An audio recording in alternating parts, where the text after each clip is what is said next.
ಒಡೆತನ ಹೊಂದಿರುವ ಜ್ಞಾನ ಭಾರತಿ ಪ್ರಕಾಶನದ ಅಧ್ಯಕ್ಷರೂ ಹೌದು. ದಿಗಂತ ಮುದ್ರಣದ ಮಾಜಿ ಅಧ್ಯಕ್ಷರು. ಅಪಾರ ಅಧ್ಯಯನ ಚಿಂತನೆಯಿಂದ ವಿವಿಧ ಕಡೆಗಳಲ್ಲಿ ಉಪನ್ಯಾಸಗಳ ಮೂಲಕ ಸಾವಿರಾರು ಮಂದಿ ಯುವ ಜನರಿಗೆ ಪ್ರೇರಣೆ ನೀಡಿದವರು. ವಿಟ್ಲಬಳಿಯ ಮೂರ್ಕಜೆ, ಮೈತ್ರೇಯಿ ಗುರುಕುಲ ಹಾಗೂ ಶೃಂಗೇರಿಯ ಹರಿಹರಪುರ ಗುರುಕುಲದಲ್ಲಿಯೂ ಆಚಾರ್ಯರಾಗಿ ಸೇವೆ ಸಲ್ಲಿಸಿದವರು. ಶ್ರೀಯುತರನ್ನು ಸರ್ವರ ಪರವಾಗಿ ಈ ವೇದಿಕೆಯಲ್ಲಿ ಪುಸ್ತಕ ನೀಡಿ ಸ್ವಾಗತಿಸುತ್ತಾರೆ ಆಶ್ರಮದ ಅಧ್ಯಕ್ಷರಾದ ಪೂಜ್ಯ ಸ್ವಾಮೀಜಿ ಶ್ರೀ ಜಿತಾ ಕಾಮಾನಂದಜಿ ಮಹಾರಾಜ್. ಮಿತ್ರರೇ, ಪ್ರತಿಯೊಬ್ಬ ಉಪನ್ಯಾಸಕನಿಗೂ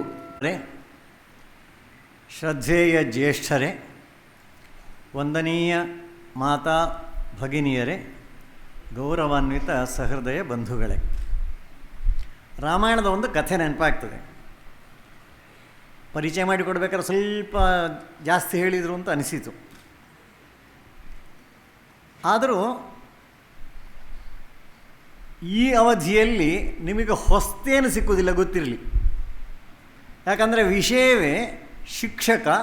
ಅದನ್ನು ಪೂಜ್ಯ ಶ್ರೀ ಶ್ರೀಗಳವರು ಈಗಾಗಲೇ ಸಾಕಷ್ಟು ತಮ್ಮ ಮುಂದೆ ಇಟ್ಟಿದ್ದಾರೆ. ಎರಡನೆಯದ್ದು ಶಾಲೆ, ಮೂರನೆಯದ್ದು ಸಂಸ್ಕಾರ. ಯಾವ ವಿಷಯವೂ ಹೊಸ್ತಲ್ಲ. ಹಾಗಾಗಿ ಹೊಸ್ತು ಸಿಕ್ಕುವುದಿಲ್ಲ ಅಂತ ಆದರೂ ಮತ್ತೆ ಯಾಕೆ ಹೇಳಬೇಕು? ಆಗ ನೆನಪಾಗೋದು ರಾಮಾಯಣದ ಒಂದು ಘಟನೆ. ರಾಮಾಯಣದಲ್ಲಿ ಸೀತಾರಾಮ ಲಕ್ಷ್ಮಣರು ಕಾಡಿಗೆ ಹೋಗ್ತಾರೆ. ಕಾಡಿಗೆ ಹೋದ ನಂತರ ಅಲ್ಲಿಂದ ದಂಡಕಾರಣ್ಯವನ್ನು ಪ್ರವೇಶ ಮಾಡಬೇಕು. ಪ್ರವೇಶ ಮಾಡಬೇಕಾದ್ರೆ ಅಲ್ಲಿ ಅನೇಕ ಜನ ಋಷಿಗಳೆಲ್ಲ ಸಿಗ್ತಾರೆ. ಅಗಸ್ತ್ಯ, ಸುತೀಕ್ಷ್ಣ ಇತ್ಯಾದಿ. ಸಿಕ್ಕಿದ ಎಲ್ಲ ಋಷಿಗಳು ತಮ್ಮಲ್ಲಿರುವ ಶಸ್ತ್ರಾಸ್ತ್ರಗಳನ್ನೆಲ್ಲ ರಾಮನಿಗೆ ಅರ್ಪಣೆ ಮಾಡ್ತಾರೆ. ರಾಮ ಅದನ್ನು ಸ್ವೀಕಾರ ಮಾಡ್ತಾನೆ. ಸ್ವೀಕಾರ ಮಾಡುವಾಗ ಸೀತೆಗೆ ಸ್ವಲ್ಪ ಗೊಂದಲ ಆಗ್ತದೆ. ಅಯ್ಯೋ, ಕಾಡಿನಲ್ಲಿ ಆರಾಮವಾಗಿರ್ಬೋದು ಅಂತ ಹೇಳಿದರೆ ಈ ಶಸ್ತ್ರಾಸ್ತ್ರಗಳನ್ನೆಲ್ಲ ತಗೊಂಡ್ರೆ ಹೇಗೆ ಸರಿಯಾಗುವುದು ಅಂತ ಅವಳ ಮನಸ್ಸಿಗೆ ಬಂತು. ಮನಸ್ಸಿಗೆ ಬಂದ ನಂತರ ಅದನ್ನು ಪತಿಗೆ ತಿಳಿಸಬೇಕು. ಅದಕ್ಕೋಸ್ಕರ ಹೇಳಿದ್ಲು, ನೀವು ಇದನ್ನೆಲ್ಲ ತಗೊಂಡಿದ್ದೀರಿ, ನನಗೆ ಯಾಕೋ ಸ್ವಲ್ಪ ತಳಮಳ ಆಗ್ತಾ ಇದೆ. ಹಿಂದೆ ಒಂದು ಕಥೆ ನೆನಪಾಗ್ತದೆ. ಯಾರೋ ಒಬ್ಬ ತಪಸ್ಸು ಮಾಡ್ತಾ ಇದ್ದ. ಆ ತಪಸ್ಸು ಮಾಡ್ತಾ ಇದ್ದ ಹಾಗೆ ತಪಸ್ಸಿನ ಪ್ರಖರತೆ ಸಿಕ್ಕಾಪಟ್ಟೆ ಜಾಸ್ತಿ ಆದಾಗ ಇಂದ್ರನ ಕುರ್ಚಿ ಅಲುಗಾಡಿತು ಅಂತ. ಈ ಕುರ್ಚಿಯ ಸಮಸ್ಯೆ ಇವತ್ತಿನದಲ್ಲಿ ಅವತ್ತೇ ಇತ್ತು. ಅವನ ಕುರ್ಚಿ ಅಲುಗಾಡಿತು ಅಂತ ಆಗುವಾಗ ಅವನಿಗೊಂದು ಸಲಹೆ ಕೊಡ್ತಾರೆ, ಏನು ಚಿಂತೆ ಮಾಡಬೇಡ, ಇದೆಲ್ಲ ಕ್ಷಣಿಕ, ನೀವೊಂದು ಕೆಲಸ ಮಾಡು, ಒಳ್ಳೆಯ ಒಂದು ಶಸ್ತ್ರ ತಳವಾರು ಅದನ್ನು ಕೊಂಡೋಗಿ ಅವನ ಮುಂದೆ ಇಡು, ಮತ್ತೆ ಬರ್ತೇನೆ ಅಂತ ಹೇಳಿ ಬಾ, ಮತ್ತೆ ಹೋಗಬೇಡ ಅಂತ. ಇಂದ್ರ ಅದನ್ನು ವೇಷದ ಪಲ್ಲಟ ಮಾಡಿ ಹಾಗೆ ಮಾಡಿ ಇಟ್ಟು ಬಂದ. ಸ್ವಲ್ಪ ಕಣ್ಣು ಬಿಡುವಾಗ ಅವನಿಗೆ ಖಡ್ಗ ಕಾಣ್ತದೆ. ಚೆನ್ನಾಗಿತ್ತು. ಚೆನ್ನಾಗಿದ್ದ ಮೇಲೆ ಮನುಷ್ಯನ ಸಹಜ ಸ್ವಭಾವ ಕನ್ನಡಿ ಮತ್ತು ಅದರ ಎದುರು ಬಾಚಣಿಗೆ ಇದ್ದರೆ ಏನು ಮಾಡ್ತೇವೆ? ಏನು ಮಾಡೋ ಹೇಳೋ ಅಗತ್ಯ ಇಲ್ಲ. ಅದು ಕನ್ನಡಿಯದ್ದು ಮತ್ತು ಬಾಚಣಿಗೆ ತಪ್ಪು, ನಮ್ಮದಲ್ಲ. ಹಾಗೆ ಈ ಶಸ್ತ್ರ ನೋಡಿದ, ಮೆಲ್ಲ ಹೊರಗೆ ತೆಗೆದ, ಖುಷಿಯಾಯಿತು. ಆಮೇಲೆ ಅದರ ಹರಿತ ಎಷ್ಟುಂಟು ನೋಡಲಿಕ್ಕೆ ಒಂದು ಗಿಡ ತಗೊಂಡೋಗಿ ಹೀಗೆ ಮಾಡಿದರೆ ಆ ಗಿಡ ಕತ್ತರಿಸಿ ಬಿತ್ತು. ಆನಂದ ಆಯಿತು. ಇನ್ನು ಇದರ ಶಾರ್ಪ್ನೆಸ್ ಎಷ್ಟು ಹೆಚ್ಚು ಉಂಟು ನೋಡುವ ಅಂತ ಮುಂದೆ ಮುಂದೆ ಹೋಗಿ ತಪಸ್ಸು ಮರೆತೋಯ್ತು. ಶಸ್ತ್ರದ ಉಪಯೋಗ ಜಾಸ್ತಿ ಆಯಿತು ಅಂತ ಕಥೆ ಹೇಳಿ ಆಯಿತು. ಗೊತ್ತಿದ್ದವ ಎಲ್ಲ ಗೊತ್ತಿದ್ದ ರಾಮನಿಗೆ ಹೇಳಲಿಕ್ಕೆ ಇವಳು ಯಾರು? ಆಗ ವಾಲ್ಮೀಕಿ ಮಹರ್ಷಿಗಳ ಶ್ರೇಷ್ಠತೆ ಇರುವುದಲ್ಲಿ ಅವ್ರು ಹೇಳ್ತಾರೆ, ಬಹಳ ಸುಂದರ ವಾಕ್ಯ. ಇದನ್ನು ನಾನು ಇಷ್ಟು ಹೇಳಿದ್ದೇನೆ. ಸ್ನೇಹಾಚ್ಚ ಬಹುಮಾನಾಚ್ಚ ಸ್ಮಾರಯೇ ತ್ವಾಂ ನ ಶಿಕ್ಷೆಯೇ. ನಿಮಗೆ ಗೊತ್ತಿದ್ದದ್ದನ್ನು ಮತ್ತೆ ಸ್ಮರಣೆ ಮಾಡೋದಕ್ಕೋಸ್ಕರ ಇದೆಲ್ಲ ಹೇಳಿದ್ದಲ್ಲದೆ ನಿಮಗೆ ಕಲಿಸುವುದಕ್ಕೋಸ್ಕರ ಹೇಳಿದ್ದಲ್ಲ ಅಂತ. ಹಾಗಾಗಿ ನೀವೆಲ್ಲ ರಾಮರು ಅಂತ ಗೊತ್ತಿದ್ದು ಸೀತೆಯ ಪಾತ್ರ ಮಾಡ್ತೇನೆ ಅಷ್ಟೇ. ಹಾಗಾಗಿ ಹೊಸ್ತೇನೋ ಸಿಗ್ತದೆ ಅಂತ ತಿಳ್ಕೊಂಡ್ರೆ ನಿಮಗೆ ಕಷ್ಟ ಆದೀತು. ಮೊದಲನೇದು ಶಿಕ್ಷಕ. ಈ ಶಿಕ್ಷಕ ಎಂಬ ಶಬ್ದ ಅನೇಕ ಶಬ್ದಗಳುಂಟು. ಪರ್ಯಾಯ ಶಬ್ದಗಳು ಹೇಳಿ ಅಂತ ಹೇಳಿದರೆ, ಮೊದಲು ಪರ್ಯಾಯ ಶಬ್ದ ಹೇಳಿದ್ರೆ ನಾವು ಟೀಚರ್ ಅಂತ. ಎರಡನೇ ಪರ್ಯಾಯ ಶಬ್ದ ಶಿಕ್ಷಕನಿಗೆ ಯಾವುದು?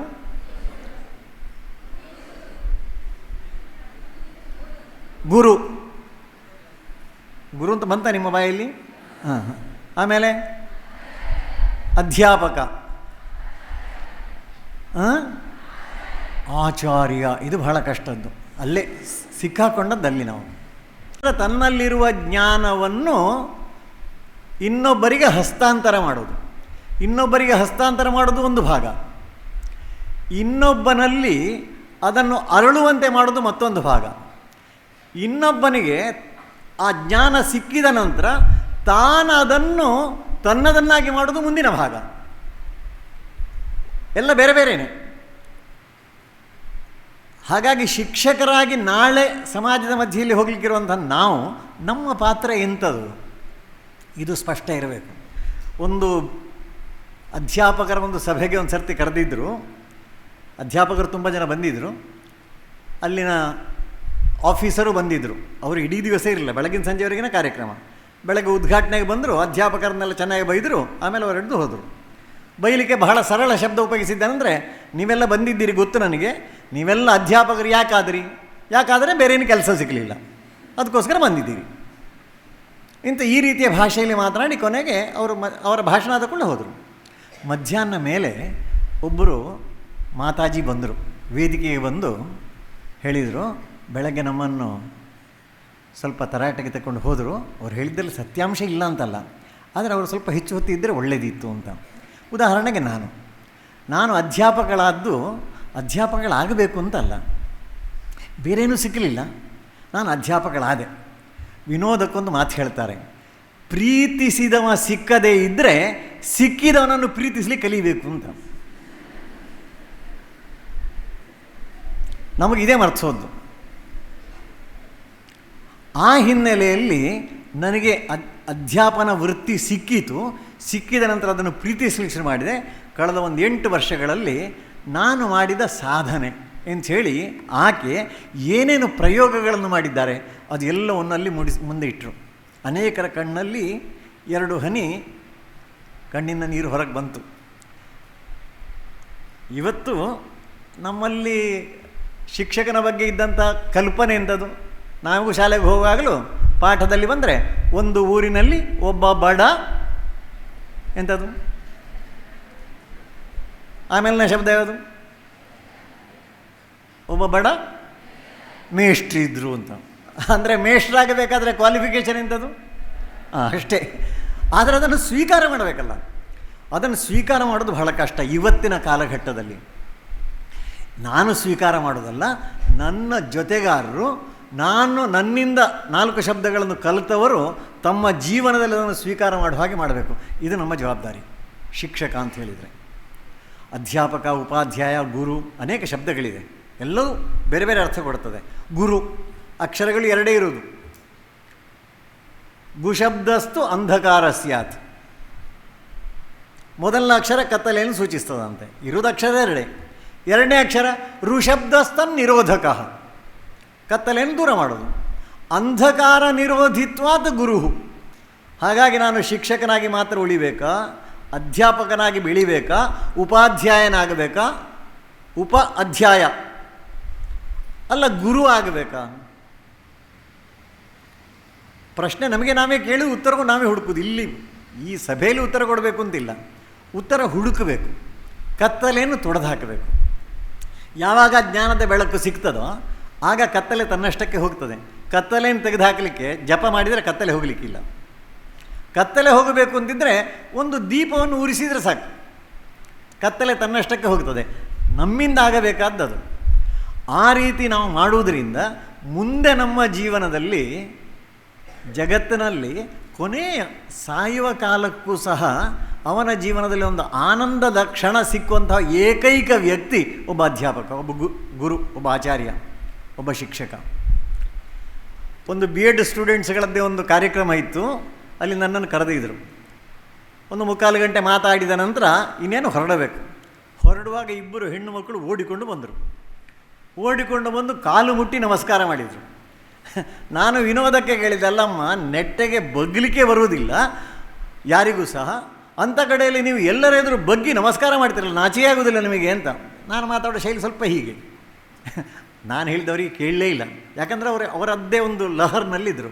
ಅವ್ರು ಹೇಳಿದ ಶಬ್ದ ಎಂಥದ್ದು ಗೊತ್ತಾ? ಆ ಶಬ್ದ ಕೇಳಿದಾಗ ಆನಂದದ ಒಂದು 2 ಹನಿ ಕಣ್ಣಲ್ಲಿ ಹೊರಗೆ ಬಂತು. ಆ ಮಕ್ಕಳು ಹೇಳಿದ್ದಿಷ್ಟೇ, ಸರ್ ನಮ್ಮ ಅಪ್ಪ ನಿಮ್ಮ ಸ್ಟೂಡೆಂಟ್ ಅಂತ. ಅವರ ಅಪ್ಪ ನನ್ನ ಸ್ಟೂಡೆಂಟ್ ಆದ್ದಕ್ಕೆ ನನಗೆ ಈ ಶಿಕ್ಷೆ.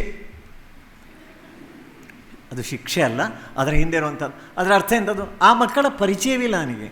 ಆ ಪರಿಚಯ ಇಲ್ಲದಿದ್ದರೂ ಆ ಮಕ್ಕಳು ಬಂದು ನನಗೊಂದು ನಮಸ್ಕಾರ ಕೊಡಬೇಕಾದರೆ ಅವರ ಅಪ್ಪ ಏನಾದರೂ ಹೇಳಿರಬೇಕಲ್ಲ, ಒಳ್ಳೆಯದೋ ಕೆಟ್ಟದ್ದು, ಏನು ಬೇಕಾರಾಗಲಿ, ಹೇಳಿದ್ದನ್ನು ಕೇಳಿರಬೇಕಲ್ಲ. ಇವರು ಕೇಳಿದ ನಂತರ ಇವರಿಗೆ ಅನ್ನಿಸ್ಬೇಕಲ್ಲ ಅವರಿದ್ದಲ್ಲಿಗೆ ಹೋಗಿ ಮಾತನಾಡಬೇಕು ಅಂತ. ಜಗತ್ತಿನಲ್ಲಿ ಅಧ್ಯಾಪಕರನ್ನು ಬಿಟ್ಟರೆ ಬೇರೆ ಯಾರಿಗಾದರೂ ಈ ಸೌಕರ್ಯ ಉಂಟ? ಗುರುತಿಸಿ ಮಾತನಾಡುವಂಥದ್ದು.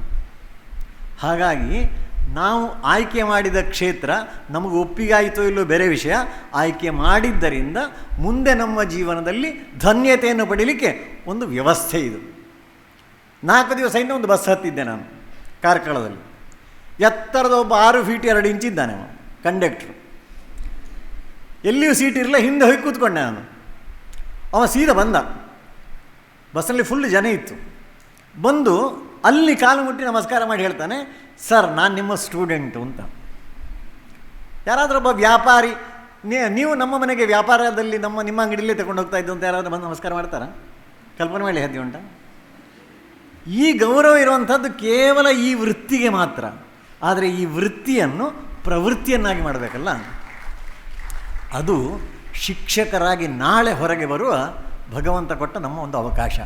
ಆ ಅವಕಾಶವನ್ನು ಚೆನ್ನಾಗಿ ಉಪಯೋಗಿಸಬೇಕು. ಇದು ಮೊದಲನೇದು. ಎರಡನೇದು ಶಾಲೆ. ಶಾಲೆ ಇರುವುದು ಯಾಕೆ? ಶಾಲೆ ಯಾಕೆ? ನಮಗೇನು ಅನ್ನಿಸ್ತದೆ?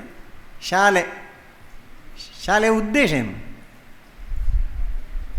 ಯಾರಾದರೂ ಒಬ್ಬರು ಎದ್ದು ನಿಂತು ಹೇಳ್ಬೋದು ಸ್ವಲ್ಪ ಎತ್ತರದ ಧ್ವನಿಯಲ್ಲಿ? ಎಲ್ಲರೂ ಹೇಳಿದರೆ ಉತ್ತರ ಸಿಗ್ಲಿಕ್ಕಿಲ್ಲ. ಹೊಸತನವನ್ನು ಕಲೀಲಿಕ್ಕೆ ಸರ್. ಯಾವುದು? ಹೊಸತನವನ್ನು ಕಲೀಲಿಕ್ಕೆ ಹಾಂ, ಶಿಕ್ಷಣ ಬೇಕು. ಹೊಸತನ್ನು ಕಲೀಲಿಕ್ಕೆ ಒಳ್ಳೆಯದು ಆಯಿತು. ಆಮೇಲೆ ಇನ್ನೇನು ಉತ್ತರ? ಅಜ್ಞಾನವನ್ನು ಹೋಗಲಾಡಿಸ್ಲಿಕ್ಕೆ, ಅಜ್ಞಾನವನ್ನು ಜಾಸ್ತಿ ಮಾಡಲಿಕ್ಕೆ, ಅಜ್ಞಾನವನ್ನು ಹೋಗಲಾಡಿಸಲಿಕ್ಕೆ, ಅದು ಸರಿ ಆಯಿತು. Human values, to learn human values. Human values ಕಲಿಲಿಕ್ಕೆ, ಜೀವನ ಮೌಲ್ಯಗಳನ್ನು ಅರಳಿಸಲಿಕ್ಕೆ. ಅದಕ್ಕೆ ಇನ್ನೊಂದು ಶಬ್ದ ಉಂಟು. ಏನದು? ಮೌಲ್ಯಗಳನ್ನು ಅರಳಿಸುವುದಕ್ಕೆ ಒಂದು ಶಬ್ದ ಉಂಟು. ಎಂಥದ್ದು? ಅದಕ್ಕೆ ಏನು ಹೇಳ್ತೇವೆ ನಾವು? ಮೌಲ್ಯ ಶಿಕ್ಷಣ. ಹೌದು, ಶಿಕ್ಷಣ ಮೌಲ್ಯ. ಹೌದು. ಆ ಶಿಕ್ಷಣ ಕೊಟ್ಟದ್ರಿಂದ ಮಕ್ಕಳಲ್ಲಿ ಏನಾಗುತ್ತದೆ? ಬದಲಾವಣೆ. ಬದಲಾವಣೆಗೆ ಏನು ಹೆಸರು ಅಂತ? ಸಂಸ್ಕಾರ. ಸದ್ಯ ನೀವು ಪಾಸು ನಾನು ಪಾಸು, ಇಲ್ಲ ನನಗೆ ಮುಂದೆ ಹೋಗ್ಲಿಕ್ಕೆ ಕಷ್ಟ ಆಗ್ತಿತ್ತು. ಸಂಸ್ಕಾರ ಅಂತ. ಹಾಗಾದರೆ ಶಬ್ದಗಳ ಬಗ್ಗೆ ನಾವು ಸ್ವಲ್ಪ ಯೋಚನೆ ಮಾಡಬೇಕು. ನಮ್ಮ ದೇಶದಲ್ಲಿ ಸಂಸ್ಕಾರ ಕೊಡುವಂಥ 4 ಕೇಂದ್ರಗಳಿತ್ತು ಪಾಸ್ಟ್ ಟೆನ್ಸ್. ಶಾಲೆ, ಎಲ್ಲರೂ ಮಾತಾಡಿದ್ರೆ ಕಷ್ಟ. ಯಾರಾದರೂ ಒಬ್ಬರು ಎದ್ದು ನಿಂತು ಉತ್ತರ ಹೇಳಿ. ಸಮಾಜ, ಅದರ ಮಧ್ಯದಲ್ಲಿ ಇನ್ನೊಂದು ಉಂಟು, ಅದು ಕೊನೆಯದ್ದಾಯಿತು. ಕುಟುಂಬ, ಅದು ಮನೆಯಲ್ಲಿ ಬಂತಲ್ಲ. ಶಾಲೆ, ಕುಟುಂಬ, ಸಮಾಜ, ಅದರ ಮಧ್ಯದಲ್ಲಿ ಇನ್ನೊಂದು ಬಾಕಿ ಉಂಟು. ಹೌದು, ಧಾರ್ಮಿಕ ಸಂಸ್ಥೆಗಳು. ಅದೇ ಧಾರ್ಮಿಕ ಸಂಸ್ಥೆಗಳು. 4ರಲ್ಲಿ ಇವತ್ತು ಸಂಸ್ಕಾರ ಸಿಕ್ಕುವ ಕೇಂದ್ರಗಳು ಯಾವುದಾದ್ರೂ ಉಂಟು ಅಂತ ಕೇಳಿದರೆ? ರಾಮಕೃಷ್ಣಾಶ್ರಮ ಬಿಟ್ಟುಬಿಡಿ, ಕಳೆದ ಅನೇಕ ವಾರಗಳಿಂದ ಸ್ವಚ್ಛ ಭಾರತ್ ಅಂತ ಹೇಳಿ ಇದ್ದ ಸಮಾಜದವರನ್ನೆಲ್ಲ ಸೇರಿಸಿಕೊಂಡು ಏನೋ ಮಾಡ್ತಾರೆ. ಸಂಸ್ಕಾರ ಕೊಡುವಂಥ ಪ್ರಕ್ರಿಯೆಗೆ ಚಾಲನೆ ಕೊಟ್ಟವರು ಅವರ ಬಗ್ಗೆ ಸಂತೋಷ ವ್ಯಕ್ತಪಡಿಸಿ ನಮಸ್ಕಾರ ಹಾಕುವ. ಆದರೆ ಎಲ್ಲ ಆಶ್ರಮಗಳು, ಎಲ್ಲ ದೇವಸ್ಥಾನಗಳು, ಎಲ್ಲ ಶಾಲೆಗಳು, ಎಲ್ಲ ಮನೆಗಳು ಮತ್ತು ನಮ್ಮ ಸಮಾಜ ಈ ಸಂಸ್ಕಾರ ಕೊಡೋ ಕೆಲಸ ಮಾಡ್ತದ? ಇದು ಪ್ರಶ್ನೆ. ಅಖಿಲ ಭಾರತೀಯ ಉತ್ತರ ದೇಶ ಒಂದು. ಯಾಕಂದರೆ ಜಮ್ಮುವಿನಲ್ಲಿ ಪ್ರಶ್ನೆ ಕೇಳಿದಾಗಲೂ ಇದೇ ಉತ್ತರ ಹೇಳಿದ್ದು, ಚೆನ್ನೈಯಲ್ಲಿ ಪ್ರಶ್ನೆ ಕೇಳಿದಾಗಲೂ ಇದೇ ಉತ್ತರ ಹೇಳಿದ್ದು, ರಾಮಕೃಷ್ಣ ಮಠದ ಈ ಕಾರ್ಯಕ್ರಮದಲ್ಲಿ ಪ್ರಶ್ನೆ ಕೇಳಿದಾಗಲೂ ಇದೇ ಉತ್ತರ ಟಿ ವಿಯ ಮುಂದೆ. ಯಾಕೆ? ಯಾರಾದರೂ ಯೋಚನೆ ಮಾಡಿದ್ದೇವಾ? ಯೋಚನೆ ಮಾಡಬೇಕು, ಇನ್ನೊಬ್ಬರು ಯೋಚನೆ ಮಾಡುವಂತೆ ಮಾಡಬೇಕು. ಇದು ಶಿಕ್ಷಕನ ಜವಾಬ್ದಾರಿ. ಇದು ಶಾಲೆ ಮಾಡಬೇಕಾದ ಕೆಲಸ. A+B² ಕಲಿಸಿಕೊಡೋದು ಒಂದು ಭಾಗ, ಅಂಥದ್ದು ತುಂಬ ಉಂಟು. ಕಲಿಸಿಕೊಡುವುದರ ಜೊತೆಗೆ ಬೆಳಗ್ಗೆ ಯಾವಾಗ ಹೇಳಬೇಕು, ಎಷ್ಟು ಗಂಟೆಗೆ ಅಂತ ಕೇಳೋದಿಲ್ಲ ನಾನು. ಬೆಳಗ್ಗೆ ಕನಿಷ್ಠ ಯಾವಾಗ ಹೇಳಬೇಕು? ಇದು ಅಖಿಲ ಭಾರತೀಯ ಉತ್ತರ. ಸೂರ್ಯೋದಯಕ್ಕಿಂತ ಮುಂಚೆ. ಯಾಕೆ ಸೂರ್ಯೋದಯಕ್ಕಿಂತ ಮುಂಚೆ ಹೇಳಬೇಕು? ಮುಂಚೆ ಹೇಳುವುದು ಯಾಕೆ ಅಂತ ನಾವು ಸ್ವಲ್ಪ ಆಲೋಚನೆ ಮಾಡಿದರೆ ನಮಗೆ ಒಂದು ಹೊಸ ದೃಶ್ಯ ಸಿಗ್ತದೆ. ಸೂರ್ಯ ಅಂದರೆ ಯಾರು? ಜಗತ್ತಿನಲ್ಲಿ ಬೇಕಾಗುವಂಥ ಎಲ್ಲ ಪ್ರಾಣಿಗಳಿಗೆ, ಮನುಷ್ಯರನ್ನು ಒಳಗೊಂಡಂತೆ ಎಲ್ಲ ಪ್ರಾಣಿಗಳಿಗೆ ಬೇಕಾದ ಆಹಾರವನ್ನು ಸೃಷ್ಟಿ ಮಾಡುವಂಥ ಯಂತ್ರಣ ವ್ಯವಸ್ಥೆ ಉಂಟಲ್ಲ, ಅದು ನಮ್ಮ ಸಾಮಾನ್ಯ ಮರಗಳು. ಆ ಮರಗಳು ಏನು ಮಾಡ್ತದೆ? ಫೋಟೋಸಿಂಥೆಸಿಸ್ನಲ್ಲಿ ಏನು ಕಳಿಸಿಕೊಡ್ತಾರೆ? ಭೂಮಿಯಿಂದ ನೀರನ್ನು ಹೀರ್ತದೆ, ವಾತಾವರಣದಲ್ಲಿರುವ ಕಾರ್ಬನ್ ಡೈಆಕ್ಸೈಡ್ ಅಂತ ತಗೊಳ್ತದೆ. ಮರಗಳಲ್ಲಿರುವ ಹಸಿರು ಕ್ಲೋರೋಫಿಲ್, ಆ ಕ್ಲೋರೋಫಿಲ್ಲಿನ ಸಮಕ್ಷಮದಲ್ಲಿ ನೀರು ಮತ್ತು ಕಾರ್ಬನ್ ಡೈಆಕ್ಸೈಡ್ ಒಟ್ಟು ಸೇರಿ ಕಾರ್ಬೋಹೈಡ್ರೇಟ್ C6H12O6 ಆಗ್ತದೆ. ಆ C6H12O6 ಆಗಲಿಕ್ಕೆ ಕಾರ್ಬನ್ ಡೈಆಕ್ಸೈಡ್ ಹೊಡೆದದ್ದು H2O ಹೊಡೆದದ್ದು ಅಂತ ಜಗಳ ಮಾಡ್ತಾರೆ. ಅದು ಏನು ಬೇಕಾದ್ರೆ ಹೊಡಿಲಿ, ಸಿಕ್ಕಿತಲ್ಲ C6H12O6. ಆ C6H12O6 ಸಿಕ್ಕಬೇಕು ಅಂತ ಇದ್ದರೆ ಇದು ಮೂರಿದ್ದರೆ ಸಾಲದು, ಅದಕ್ಕೊಬ್ಬ ಸಾಕ್ಷಿ ಬೇಕು. ಆ ಸಾಕ್ಷಿ ಯಾರು? ಸೂರ್ಯ. ಸೂರ್ಯನ ಬೆಳಕಿಲ್ಲ ಇದ್ದರೆ ಇದು ಯಾವುದೂ ಆಗೋದಿಲ್ಲ. ಜಗತ್ತಿಗೆ ಬೇಕಾದಂಥ ಎಲ್ಲ ಆಹಾರ ವ್ಯವಸ್ಥೆಯನ್ನು ಮಾಡುವಂಥ ಒಬ್ಬ ಶ್ರೇಷ್ಠ ವ್ಯಕ್ತಿ ಕೊನೆಯ ಪಕ್ಷ ಬೆಳಗ್ಗೆ ಎದ್ದಾಗ ಆತ ಉದಯಿಸುವಾಗ ಒಂದು ಸರ್ತಿ ನಮಸ್ಕಾರ ಮಾಡಿ ಆದಿದೇವ ನಮಸ್ತುಭ್ಯಂ ಪ್ರಸೀದ ಮಮ ಭಾಸ್ಕರ ಅಂತ ಒಂದು ಮಾತು ಹೇಳಲಿಕ್ಕೆ ಕಷ್ಟವ? ಹೇಳಬೇಕು ಬಿಡು, ಹೇಳುತ್ತೇವ? ಇದು ಪ್ರಶ್ನೆ. ಸೈನ್ಸ್ ಪಾಠ ಮಾತ್ರ ಮಾಡಿದರೆ ಸಾಕ? ಸೈನ್ಸ್ ಪಾಠ ಮಾಡುವಂಥ ಅಧ್ಯಾಪಕ ಇದನ್ನು ಹೇಳಬೇಕು. ಆಗ ಆ ಪಾಠದ ಜೊತೆ ಪ್ರಜ್ಞೆ ಅರಳುತ್ತದೆ. ಆದರೆ ಶ್ರದ್ಧೆ ಅರಳಬೇಕಾದ್ರೆ ಈ ಕಥೆಯನ್ನು ಹೇಳಬೇಕಾಗ್ತದೆ. ಹಾಗೆ ಊಟ ಅಂದರೆ ಎಂಥದ್ದು? ಊಟ ಅಂದರೆ ಒಂದು ಯಜ್ಞ. ಭಗವದ್ಗೀತೆಯಲ್ಲಿ ನಮಗೆ ಕಲಿಸಿಕೊಟ್ಟಿದ್ದಾರೆ. ಭಗವದ್ಗೀತೆ ಓದಬೇಕಲ್ಲ.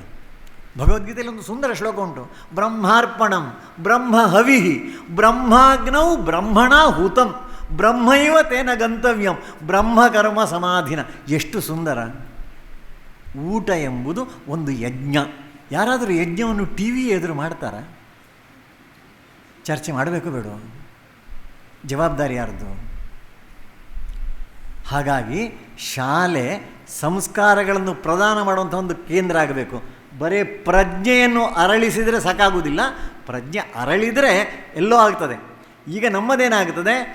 ಟ್ರಾನ್ಸ್ಫರ್ ಆಗ್ತದೆ. ಯಾವುದು ಟ್ರಾನ್ಸ್ಫರ್ ಆಗೋದು? ನಮ್ಮ ಇಂಟೆಲಿಜೆನ್ಸ್ ಟ್ರಾನ್ಸ್ಫರ್ ಆಗ್ತದೆ. ಎಲ್ಲರದ್ದು ಚಿಂತೆ ಯಾವುದು ಅಂತ ಹೇಳಿದರೆ ನಮ್ಮ ಮಕ್ಕಳ IQ ಹೆಚ್ಚಾಗಬೇಕು ಅಂತ. IQ ಹೆಚ್ಚಾಗಲಿಕ್ಕೆ ಬೇಕಾದಷ್ಟು ವ್ಯವಸ್ಥೆಗಳನ್ನು ಮಾಡ್ತೇವೆ ನಾವು.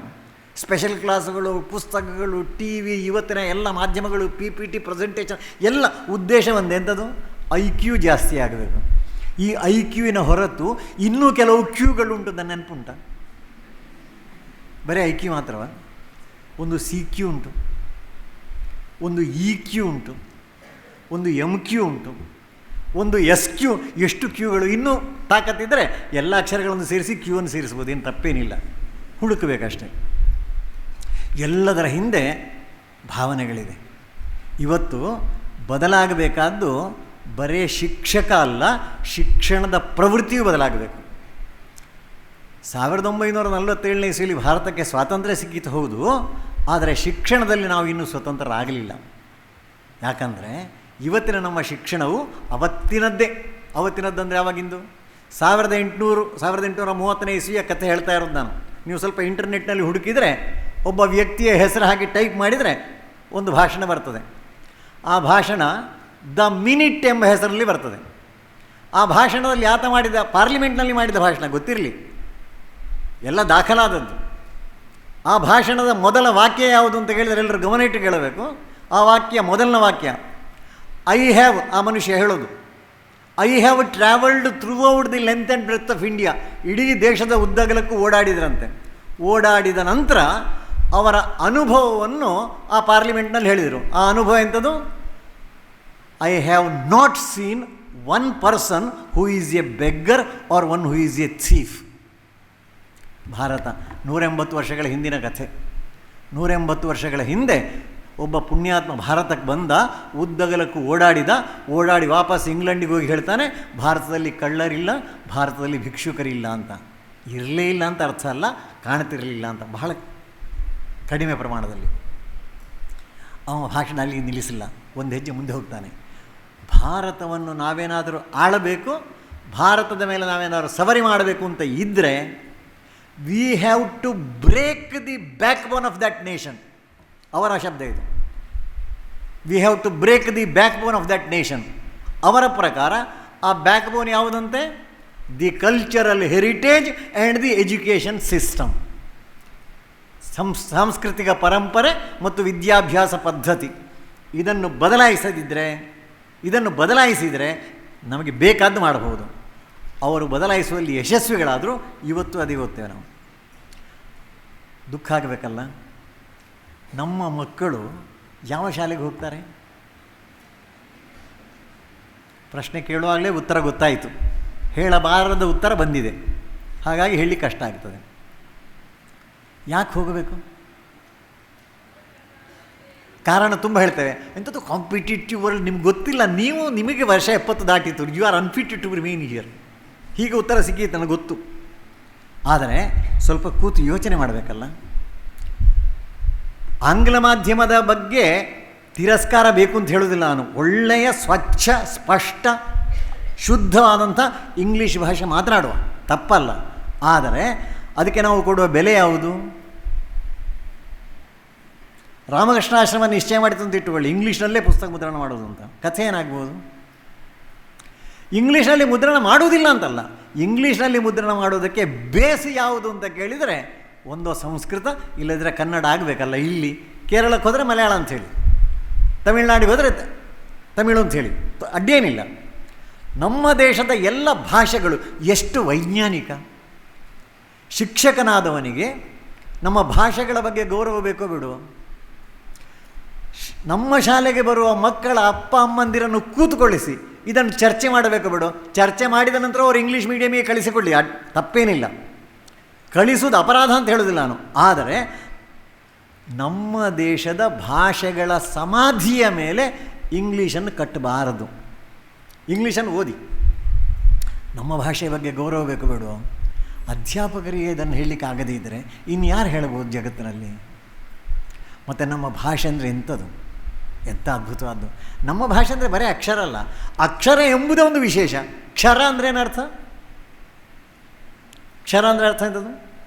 ನಾಶ ಇರುವುದು ಅಂತ. ಅಕ್ಷರ ಅಂದರೆ ನಾಶ ಇಲ್ಲದಿದ್ದದ್ದು ಅಂತ. ಯಾವುದನ್ನು ಇಂಗ್ಲೀಷ್ನವರು ಆಲ್ಫಾಬೆಟ್ಸ್ ಅಂತ ಹೇಳ್ತಾರೆ, ಅದನ್ನು ನಾವು ವರ್ಣಮಾಲೆ ಅಂತ ಹೇಳ್ತೇವೆ. ಆ ವರ್ಣಮಾಲೆಯಲ್ಲಿರುವ ಅಕ್ಷರಗಳು ಅದು ಯಾವುದು ಸಹ ನಾಶ ಆಗುವುದಲ್ಲ, ಅದಕ್ಕೋಸ್ಕರ ಅಕ್ಷರ ಅಂತ. ಅಕ್ಷರ ಸೇರಿ ಶಬ್ದ ಆದದ್ದು. ಬ್ರಹ್ಮ ಅಂತ ಹೇಳಿದರು. ಲಲಿತಾ ಸಹಸ್ರನಾಮ ಓದುವವರಿಗೆ ಆ ಶಬ್ದ ಬ್ರಹ್ಮದ ಪರಿಚಯ ಆಗಿರಬಹುದು. ಅಲ್ಲಿ ಒಂದು ಕಡೆ ವಾಕ್ಯ ಬರ್ತದೆ, ಪರಾ ಪ್ರತ್ಯಕ್ಷಿತಿ ರೂಪ ಪಶ್ಯಂತಿ ಪರದೇವತಾ ಮಧ್ಯಮ ವೈಖರಿ ರೂಪ. 4 ಸ್ಟೇಜಸ್ಸು. ಉಪನಿಷತ್ತಿನಲ್ಲಿ ಒಂದು ವಾಕ್ಯ ಬರ್ತದೆ ಗಣಪತಿಯ ಧರ್ವಶೀರ್ಷದಲ್ಲಿ, ಚತ್ವಾರಿ ತಾನಿ ವಾಕ್ ಪದಾನಿ. ಒಂದು ಶಬ್ದ ಹೊರಗೆ ಬರಬೇಕಾದ್ರೆ 4 ಸ್ಟೇಜಸ್ ದಾಟಿ ಹೋಗಬೇಕಂತೆ. ಇವತ್ತು ಯಾವುದಿಲ್ಲ, ಬರೀ ಇದು ಮಾತ್ರ, ವೈಖರಿ ಮಾತ್ರ, ಶಬ್ದ ಮಾತ್ರ. ಶಬ್ದದ ಹಿಂದೆ 4 ಸ್ಟೇಜಸ್ ಇದೆ. ಅರ್ಥ ಆಗಲಿಕ್ಕೇನು ಕಷ್ಟ ಇಲ್ಲ. ನಾನು ದಾರಿಯಲ್ಲಿ ಹೋಗ್ತಾ ಇದ್ದೇನೆ, ನನ್ನ ತಾಯಿಯ ತಮ್ಮ ಎದುರು ಬರ್ತಾ ಇದ್ದಾರೆ. ನನ್ನ ತಾಯಿಯ ತಮ್ಮ ಎದುರು ಬಂದ ಕೂಡಲೇ ನನ್ನ ಮನಸ್ಸಿನಲ್ಲಿ ಯಾವ ಭಾವನೆ ಬರ್ತದೆ? ಬರ್ತದೋ ಇಲ್ಲೋ? ಯಾವುದಾರೊಂದು ಭಾವನೆ. ಯಾವ ಭಾವನೆ ಬರಬೇಕು? ಗೌರವದ ಭಾವನೆ. ತಾಯಿಯ ತಮ್ಮ ತಕ್ಷಣ ಗೌರವದ ಭಾವನೆ ಬಂದಾಗ ಆ ಭಾವನೆಗಳು ಯಾವುದುಂಟು ಅದಕ್ಕೆ ಪರ ಅಂತ ಹೆಸರು. ಆದರೆ ಆ ಭಾವನೆಗಳಿಗೆ ಒಂದು ಶಬ್ದ ರೂಪ ಕೊಡಬೇಕಲ್ಲ. ಆ ಶಬ್ದ ರೂಪವನ್ನು ಕಣ್ಣ ಮುಂದೆ ಕಾಣ್ತದೆ. ಶಬ್ದ ಯಾವುದು? ತಾಯಿಯ ತಮ್ಮ ಅಂತ ಹೇಳಿದರೆ ಮಾವನೋ ಅಂಕಲೋ? ಹಾಂ, ಅಂಕಲಾಗಲಿಕ್ಕಿಲ್ಲ. ಮಾವ, ಆ ಮಾವ. ಪಶ್ಯಂತಿ, ಕಣ್ಣಿಗೆ ಶಬ್ದ ಬಂತು. ಬಂದ ಶಬ್ದ ಹೊರಗೆ ಬರಬೇಕಲ್ಲ, ಅದಕ್ಕೊಂದು ಮಾಧ್ಯಮ ಬೇಕು. ಅದನ್ನು ಉಚ್ಚಾರ ಮಾಡಬೇಕಾದ್ರೆ ತುಟಿಗಳು, ನಾಲಿಗೆ, ಹಲ್ಲು ಎಲ್ಲ ಬೇಕು. ಆ ತುಟಿ, ನಾಲಿಗೆ, ಹಲ್ಲುಗಳಿಂದ ಮಾವ ಅಂತ ಶಬ್ದ ಹೊರಗೆ ಬರ್ತದೆ. ಬಂದ ಶಬ್ದ ಮಾವನವರೆಗೆ ಕೇಳಲಿಕ್ಕೆ ಸ್ವರ ಸೇರಿಸಬೇಕಾಗ್ತದೆ. ಅದು ವೈಖರಿ. ಪರಾಪಶ್ಯಂತಿ ಮಧ್ಯಮ ಕಳ್ಕೊಂಡು ಕೇವಲ ವೈಖರಿಯಲ್ಲಿದ್ದೇವಲ್ಲ ನಾವು. ನಮ್ಮ ಮನೆಯಲ್ಲಿ ಯಾವ ಭಾಷೆ ಮಾತಾಡ್ತೇವೆ? ಯಾವ ಭಾಷೆ? ನಮ್ಮ ಭಾಷೆ ಮಾತಾಡ್ತೇವೆ. ನೀವು ಹೇಳೋದು ಸುಳ್ಳು ಅಂತ ಹೇಳಲಿಕ್ಕೆ ಏನು ಕಷ್ಟ ಇಲ್ಲ. ನಿಮ್ಮ ಮನೆಗೆ ಯಾರಾದರೂ ಹೆಣ್ಣು ಮಗಳು ಬಂದರೆ ಆ ಹೆಣ್ಣು ಮಗಳನ್ನು ನಮ್ಮ ಮನೆಯ ಮಕ್ಕಳು ಏನಂತ ಕರೀತಾರೆ? ಏನಂತ ಕರೀತಾರೆ? ಆಂಟಿ ಎಂಬುದು ಯಾವ ಕನ್ನಡ? ಸುಳ್ಳು ಹೇಳೋದಕ್ಕೊಂದು ಮಿತಿ ಬೇಕು ಬೇಡ?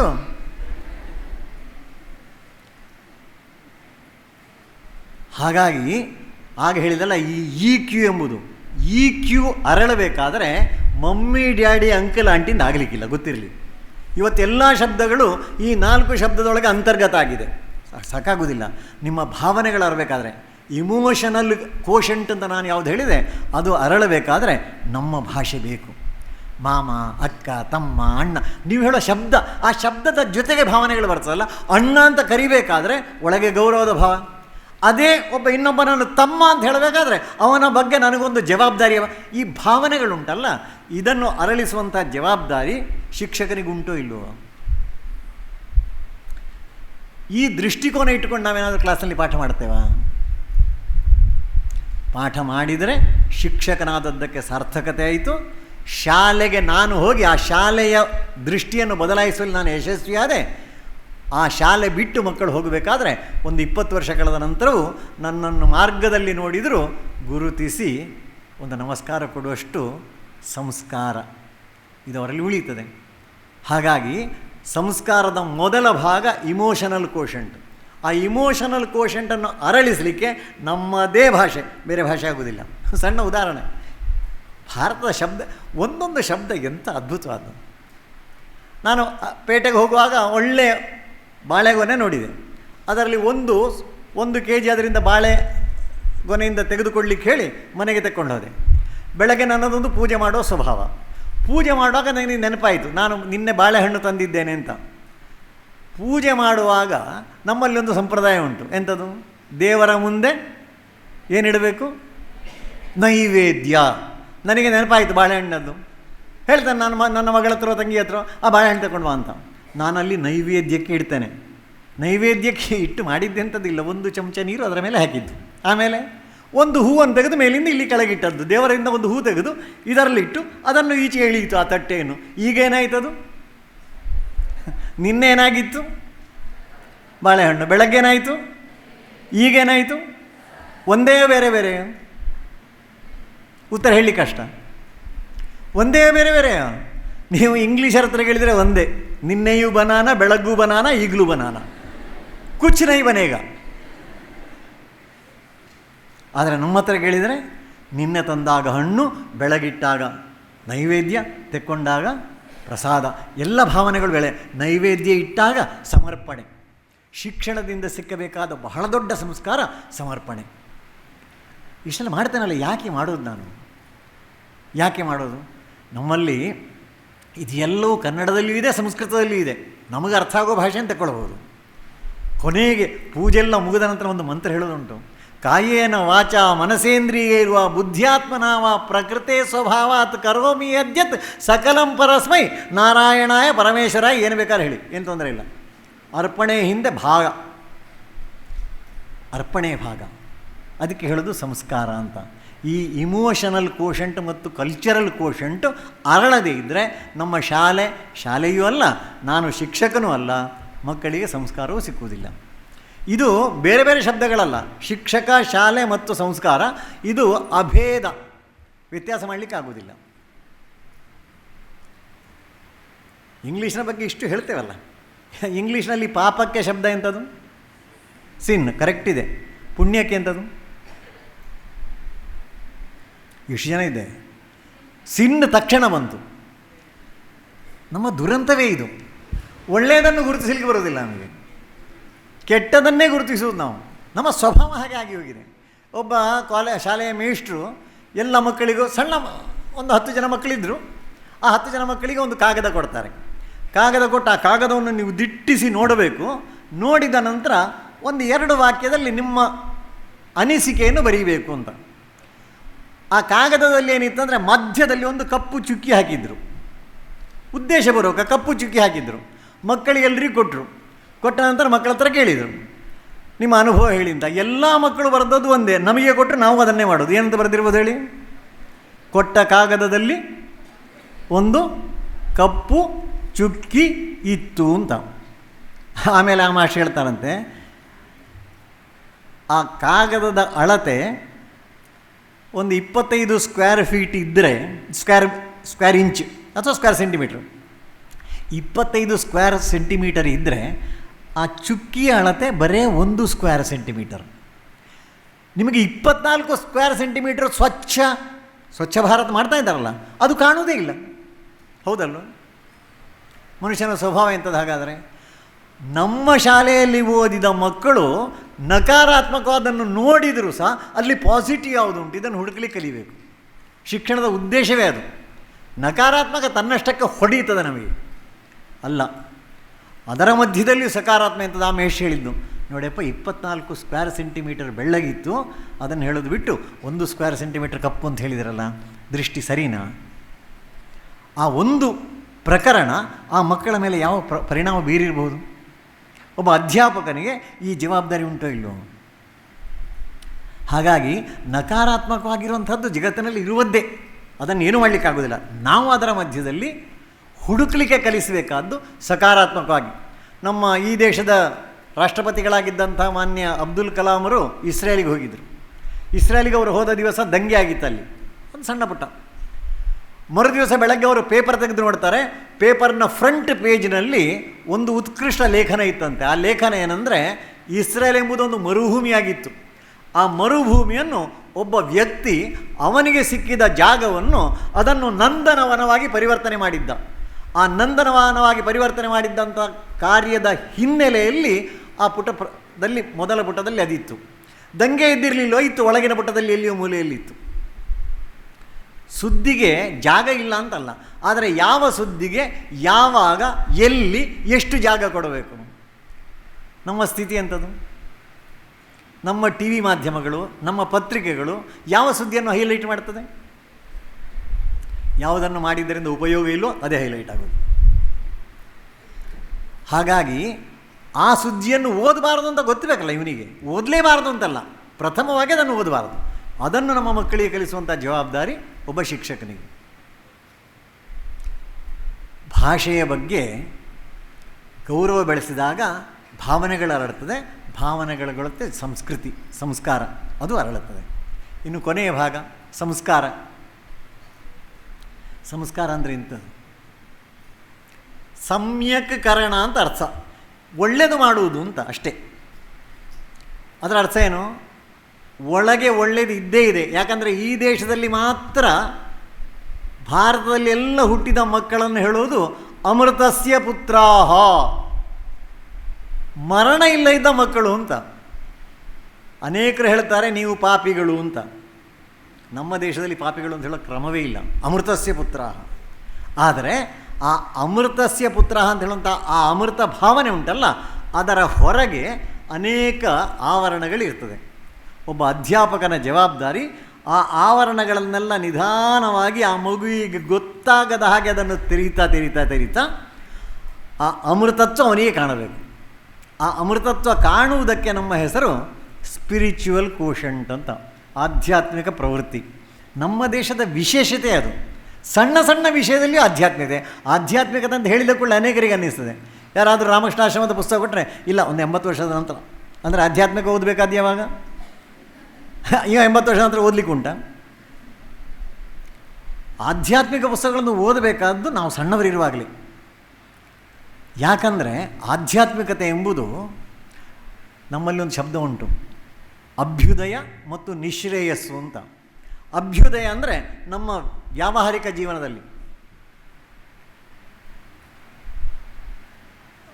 ಒಂದು ಪ್ರಗತಿ, ಉತ್ಥಾನ,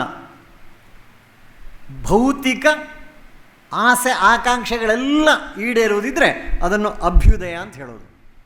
ಆದರೆ ಆ ಅಭ್ಯುದಯದ ಜೊತೆಗೆ ಇರುವಂತಹ ಶಬ್ದ ನಿಶ್ರೇಯಸ್ಸು.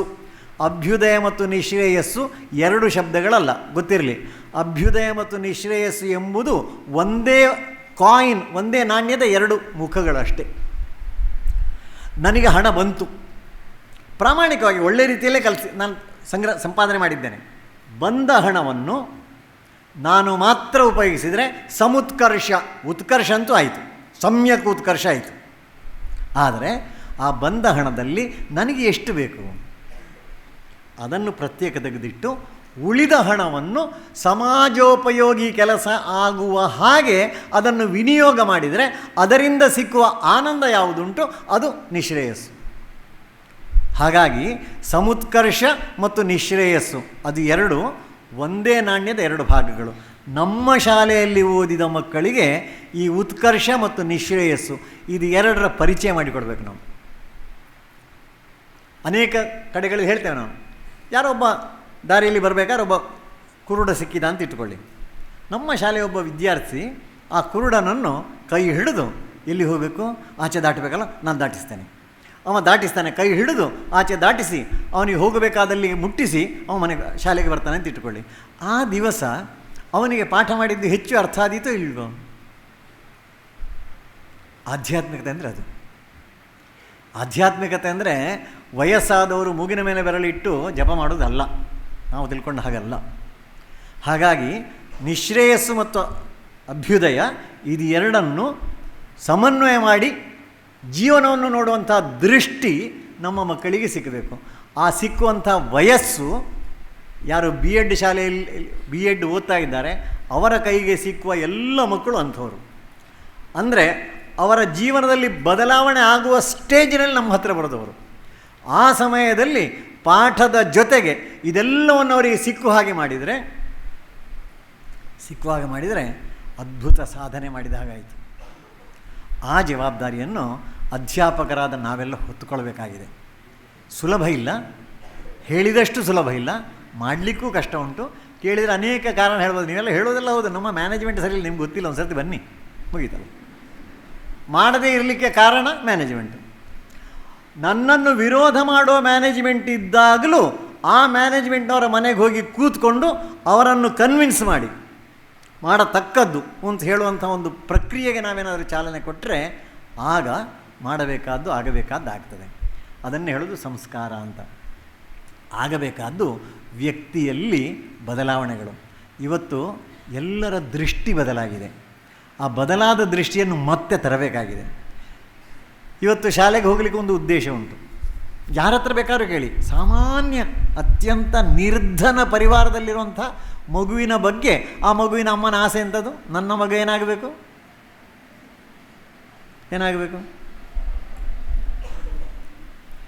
ಯಾವುದಾದ್ರೂ ಮನೆಯಲ್ಲಿ ನನ್ನ ಮಗ ಅಧ್ಯಾಪಕ ಆಗಬೇಕು ಅಂತ ಹೇಳಿದ್ದಾರಾ? ನಿಮಗೆ ಹೇಳಿದ ಕೂಡಲೇ ನಗು ಬಂತು. ಅದರ ಅರ್ಥ ಎಂಥದ್ದು? ಇಲ್ಲ ಅಂತ. ಭಾರತದ ವೈಶಿಷ್ಟ್ಯ ಅದು. ಹಾಗಾಗಿ ಅವ ನಿರ್ಧನ ವ್ಯಕ್ತಿಯಾದರೂ ಅವನಿಗೆ ಅದ್ಭುತವಂಥ ಗೌರವ ಸಿಗ್ತಾಯಿತ್ತು. ಹಾಗಾಗಿ ಆ ಗೌರವದ ಸ್ಥಾನಕ್ಕೆ ಗೌರವ ಸಿಕ್ಕು ಹಾಗೆ ಮಾಡುವಂಥ ಹೊಣೆಗಾರಿಕೆ, ಜವಾಬ್ದಾರಿ ಅದು ನಮಗಿದೆ. ಹಾಗಾಗಿ ನಾವು ಪಾಠ ಮಾಡುತ್ತೇವೆ. ಪಾಠ ಮಾಡಿದ ನಂತರ ಮಕ್ಕಳು ನಮ್ಮನ್ನು ಬಿಟ್ಟು ಹೋಗ್ತಾರೆ. ಆ ಬಿಟ್ಟು ಹೋಗುವ ದಿವಸ ಎಂಥ ಅದ್ಭುತಗಳು. ಉಪನಿಷತ್ತಿನಲ್ಲಿ ಹೇಳ್ತಾರೆ, ಬಹಳ ಆನಂದ ಆಗ್ತದೆ. ಪಾಠ ಮಾಡುವಾಗ ಅದು ಭಾವನೆ ಇರಲಿಲ್ವೋ, ಇತ್ತು, ಆದರೆ ಅದೆಲ್ಲ ಹೇಳಲಿಕ್ಕಾಗೋದಿಲ್ಲ. ಉಪನಿಷತ್ತು ಪಾಠ ಮಾಡುವಾಗ ಹೇಳ್ತಾರೆ, ಮಾತೃದೇವೋ ಭವ, ಕಂಠಪಾಠ ಬಂತೋ ಇಲ್ವಾ? ಹಾಂ ಹೇಳು, ಮಾತೃದೇವೋ ಬಂತು. ಪಿತೃದೇವೋ ಭವ, ಆಚಾರ್ಯ ದೇವೋ ಭವ, ಅತಿಥಿ ದೇವೋ ಭವ ಎಲ್ಲ ಹೇಳಿ ಆಯಿತು, ಎಲ್ಲ ಕಂಠಪಾಠ ಮಾಡಿ ಆಯಿತು. ಕಂಠಪಾಠ ಮಾಡಿದ ನಂತರ ಮಕ್ಕಳನ್ನು ಮನೆಗೆ ಕಳಿಸಬೇಕಲ್ಲ. ಆ ಕಳಿಸುವ ದಿವಸ ಮಕ್ಕಳನ್ನೆಲ್ಲ ಗುರುಗಳು ಮುಂದೆ ಕೂತ್ಕೊಳ್ಳಿಸಿ ಆ ದಿವಸ ಅದನ್ನೇ ಪಾಠ ಮಾಡ್ತಾರೆ, ಅದನ್ನೇ ಹೇಳ್ತಾರೆ. ಹೇಳಬೇಕಾದ್ರೆ ಸ್ವರ ವ್ಯತ್ಯಾಸ ಆಗಿರ್ತದೆ, ಹೇಳಬೇಕಾದ್ರೆ ಭಾವನೆಗಳು ಜೋಡಿಕೊಂಡಿರ್ತದೆ. ನಿನ್ನೆ ಕಲಿತದ್ದು ಮಾತ್ರ ದೇವೋಭವ. ಆದರೆ ಇವತ್ತು ಮಕ್ಕಳನ್ನು ಅವರ ಮನೆಗೆ ಕಳಿಸುವ ದಿವಸ ಅಧ್ಯಾಪಕರು ನಮ್ಮ ಜೀವನ ಹೇಗಿರಬೇಕು, ಇಷ್ಟು ಓದಿದ್ದೇವಲ್ಲ, ವಾಪಸ್ ಹೋದ ನಂತರ ಮಾತೃದೇವೋಭವ. ಇವತ್ತಿನ ಕಾಲದಲ್ಲಿ ಅದನ್ನು ಹೇಳಬೇಕೋ ಬೇಡವೋ? ಮಾತೃದೇವೋಭವ ಪ್ರಶ್ನೆ ಬಹಳ ಕಷ್ಟದ್ದು. ಇಲ್ಲಿ ನಮ್ಮ ಹತ್ರವೇ ಪ್ರಶ್ನೆ ಕೇಳಿದರೆ ಹೆಣ್ಣು ಮತ್ತು ಗಂಡು ಸಮವೋ ಬೇರೆ ಬೇರೆ? ಏನು ಉತ್ತರ ಬಂದೀತು? 21ನೇ ಶತಮಾನದಲ್ಲಿ ಯಾರಾದರೂ ಈ ಪ್ರಶ್ನೆ ಕೇಳಿದರೆ ಗಂಡು ಮತ್ತು ಹೆಣ್ಣು ಸಮಾನರು ಹೌದು ಅಲ್ವೋ? ಏನು ಉತ್ತರ ಬಂದೀತು? ಹೌದು ಅಂತ ಬಂದಿತ್ತು. ಅದೇ ತಪ್ಪು, ಅದೇ ಸಮಸ್ಯೆ. ಅದು ಜಗತ್ತಿನ ಎಲ್ಲ ಕಡೆ ಏನು ಬೇಕಾದರೂ ಆಗಲಿ, ಭಾರತದಲ್ಲಿ ಹೆಣ್ಣು ಮತ್ತು ಗಂಡು ಎಂದೂ ಸಮಾನರಲ್ಲ, 100%. ಅದನ್ನು ಕೇಳಿದಾಗ ಸ್ವಲ್ಪ ಹೆಣ್ಣು ಮಕ್ಕಳಿಗೆ ಸ್ವಲ್ಪ ಸಿಟ್ಟೆಲ್ಲ ಬರ್ತದೆ. ಯಾಕೆ ಸಿಟ್ಟು ಬರ್ತದೆ ಅಂದರೆ ಅದನ್ನು ಹೇಳಿದವರ ಮನಸ್ಸಿನ ಹಿಂದೆ ಏನಿತ್ತು ಅಂತ ಅವರು ಅರ್ಥ ಮಾಡಿಕೊಳ್ಳಲಿಲ್ಲ ಅಷ್ಟೇ. ನೋಡಿ, ಒಬ್ಬ ಸನ್ಯಾಸ ಸ್ವೀಕಾರ ಮಾಡ್ತಾನೆ. ಸನ್ಯಾಸ ಸ್ವೀಕಾರ ಮಾಡಿದ ಮೇಲೆ ಅವನ ಆಶ್ರಮಕ್ಕೆ ಅವನ ಪೂರ್ವಾಶ್ರಮದ ಅಪ್ಪ ಬರ್ತಾನೆ ಅಂತ ಇಟ್ಟುಕೊಳ್ಳಿ. ಸನ್ಯಾಸ ಸ್ವೀಕಾರ ಮಾಡಿದ ನಂತರ ಅವ ಅಪ್ಪನೂ ಅಲ್ಲ, ಇವ ಮಗನೂ ಅಲ್ಲ. ಆ ಬಂದ ಆಗಂತುಕ ಈ ಸನ್ಯಾಸಿಗೆ ಏನು ಮಾಡಬೇಕು? ನಮಸ್ಕಾರ ಮಾಡಬೇಕು. ಅಪ್ಪನಾದರೂ ನಮಸ್ಕಾರ ಮಾಡಬೇಕು. ನಿಮಗೆ ಆಶ್ಚರ್ಯ ಆಗ್ಬೋದು, ಆದರೆ ಆ ಸನ್ಯಾಸಿಯ ಅಮ್ಮ ಬಂದರೆ ಅಮ್ಮ ನಮಸ್ಕಾರ ಮಾಡೋದಲ್ಲ, ಸನ್ಯಾಸಿ ಅಮ್ಮನಿಗೆ ನಮಸ್ಕಾರ ಮಾಡಬೇಕು. ಈಗ ಹೇಳಿ, ಹೆಣ್ಣು ಗಂಡು ಸಮಾನರಾಗಿರಬೇಕು ಅಲ್ಲ ಭಾರತೀಯ ಪರಂಪರೆಯಂತೆ ಇರಬೇಕಾ? ಹೇಳಲಿಕ್ಕೂ ಕಷ್ಟ ಆಗ್ತದೆ, ಒಪ್ಪಲಿಕ್ಕೂ ಕಷ್ಟ ಆಗ್ತದೆ. ವಾದ ಮಾಡ್ಬೋದು, ನಿಮಗೆ ಗೊತ್ತಿಲ್ಲ, ನಿಮ್ಮ ಆ ಕಾಲದ ಕಥೆ ಬೇರೆ, ಇವತ್ತಿನ ಗಂಡಸರ ಹಣೆಬರ ಗೊತ್ತಾ ನಿಮಗೆ ಅಂತ ನಮ್ಮ ಹತ್ರ ಚರ್ಚೆ ಮಾಡ್ಯಾರ. ಯಾರದ್ದು ಹಣೆಬರ ಏನು ಬೇಕಾದರೂ ಇರಲಿ, ಈ ರೀತಿ ಪರಿವರ್ತನೆ ಆಗಬೇಕಲ್ಲ. ಅದಕ್ಕೆ ಬಹಳ ಸುಂದರವಾಗಿ ಒಬ್ಬ ಹೇಳಿದ ಹೆಣ್ಣು ಮತ್ತು ಗಂಡಿನ ಬಗ್ಗೆ, ಬಹಳ ಸುಂದರ, ಬಹಳ ಖುಷಿ ಆಯಿತು ನನಗೆ ಅದನ್ನು ಓದಿದಾಗ. When I was born there was a woman to hold me, my mother. As I grew up I wanted a companion to play with, a companion. There also came a woman, my sister. When I began to go to school, there also I met a woman, my teacher, school teacher. As I became an adult, I wanted compassionately a partner. There came a woman, my wife. And after that, when I became rough and tough, ಈ ವಾತಾವರಣದಲ್ಲಿ ಒಟ್ಟು ಗೊಂದಲ ಆದಾಗ, there came a woman to melt me, my daughter. And when I leave this world, there will also be a woman to absorb me in my motherland. So, if you are a man, respect every woman. And fortunately, if you are a woman, be proud to be one. ಈ ಪಾಠ ಕಲಿಸಬೇಕು ಬಿಡು. ನಮ್ಮ ಮಕ್ಕಳಿಗೆ ಈ ಪಾಠ ಕಲಿಸೋರು ಯಾರು ಇವತ್ತು? ಇದು ಮನೆಯಲ್ಲಿ ಬದಲಾಗಬೇಕು, ಶಾಲೆಗಳಲ್ಲಿ ಬದಲಾಗಬೇಕು, ಪರಿಸರದಲ್ಲಿ ಬದಲಾಗಬೇಕು, ಸಮಾಜದಲ್ಲಿಯೂ ಪರಿವರ್ತನೆ ಆಗಬೇಕು. ಸಮಾಜದಲ್ಲಿ ಪರಿವರ್ತನೆ ಹೇಗಾಗ್ತಿತ್ತು? ಯಾರಿಗೂ ಯಾರ ಭೀತಿ ಇರಲಿಲ್ಲ. ನಡೆದ ಒಂದು ಘಟನೆ ಹೇಳ್ತೇನೆ ನಾನು. ಒಬ್ಬ ಹುಡುಗ, 2ನೇ ಕ್ಲಾಸಿನ ಹುಡುಗ, ಮನೆಯಿಂದ 4 ಆಣೆ ಕಾಯಿನ್, ನಿಮಗೆ 4 ಆಣೆ ಕಾಯಿನೇ ಗೊತ್ತಿರಲಿಕ್ಕಿಲ್ಲ ಈಗ. ಆ ಕಾಲದಲ್ಲಿ 4 ಆಣೆ ಅಂದರೆ ಬಹಳ ದೊಡ್ಡದು. ಅವನಿಗೆ ಅಂಥದ್ದು ಶೇಂಗಾ ಕಡಲೆ ಬೀಜ ಬೇಕಿತ್ತು. ಆ 4 ಆಣೆ ಹಣ ಕೊಟ್ಟು 1 ಪಾವಾಣೆಯದ್ದು ಅವ ಕೇಳೋದು ಶೇಂಗಾ. 1 ಪಾವಾಣೆ ಅಂದರೆ 2 ಕೈಯಲ್ಲಿ ಹೀಗೆ ಹಿಡ್ಕೊಂಡು ಸಿಗ್ತಿತ್ತು.